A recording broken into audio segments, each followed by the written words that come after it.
먼저 아니 같은 뭐 민주당의 당 대표와 당원이 만나는 것은 뭐 예. 누가 그것을 시비를 걸겠습니다만 그러나 아까 방금 앵커 말씀하신 대로 여건이라든지 또 분위기라든지 또 여러 가지가 좀 성숙이 돼야 하지 않겠습니까? 네, 여건 중에 하나 여러 가지 말씀하셨는 당내 경선 룰도 있고요.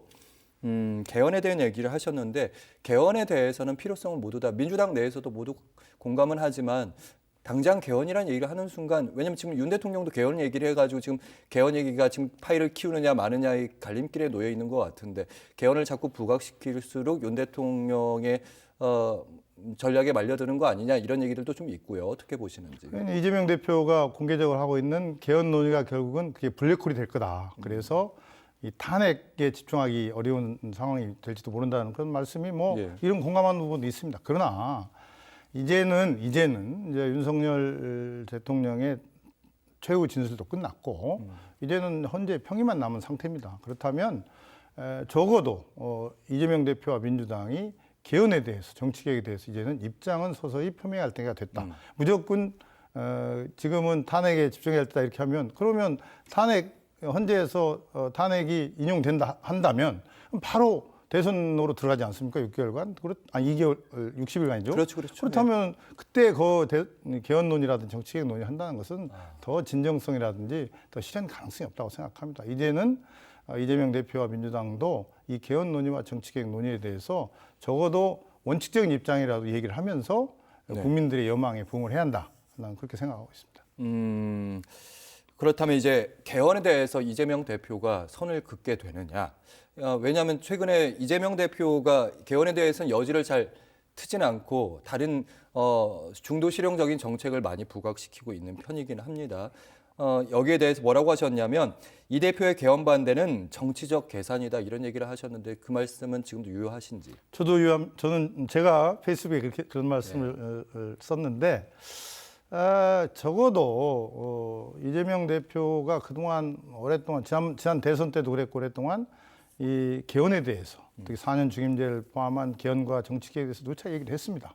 그렇다면 본인이 이 탄핵 국면에서 개헌 논의가 브레이크홀이라는 그런 그 생각을 이제는 어느 정도 최후 진술이 끝났기 때문에 윤 대통령이 끝났기 때문에 다시 이제는 그런 원칙적인 입장과 표명과 함께 추진하는 그런 적극적인 모습을 보여야지. 아니 지금 국민들이 이렇게 생각합니다.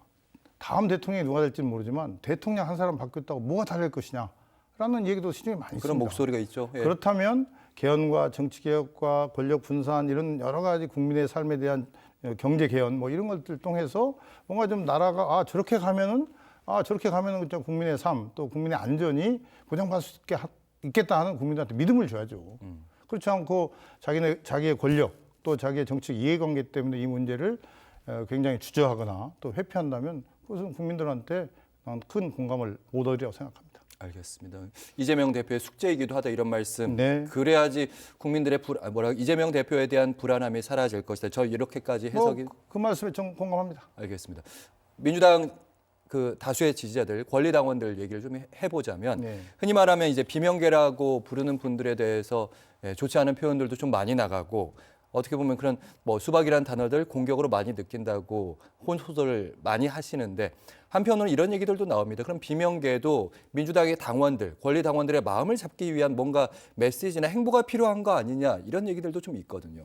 당연히 해야죠. 왜냐하면 적어도 지금 시대 정신의 가장 큰 중요한 것이 정권 교체 아닙니까? 그렇죠. 그럼 정권 교체를 위해서는 민주당이 똘똘 뭉쳐야 하지 않습니까? 그런데 한쪽에서는 여전히 수박이라든지 또 너는 안 된다라든지 그런 배제 얘기들이 많이 나오고 있는데 그렇다면 우선은 이재명 대표가 절대적인 권한을 갖고 있는 당의 대표고 또 강성 지지층들이 당에 가장 큰 목소리를 내는 그런 부류들 아닙니까? 그렇다면 적어도 현재 소수이면서 쓴소리만 하고 있다고 이렇게 그 비명계를 무시하거나 이렇게 부정적으로 볼 게 아니라 그런 목소리를 받아들이면서 그리고 또 그쪽에서는 비명계 쪽에 그럼 같이 동참하기 위해서 우리 비명계도 이런 일들을 같이 하자 이렇게 나와야 하는데 조금만 뭘 쓴소리를 하거나 조언을 하면 그것을 그냥 나쁘게 보는 그 문화부터 빨리 고쳐야 한다. 뭐 김부겸 전 총리도 얼마 전에 이재명 대표 만나서 그런 얘기를 했지 않습니까? 네. 그래서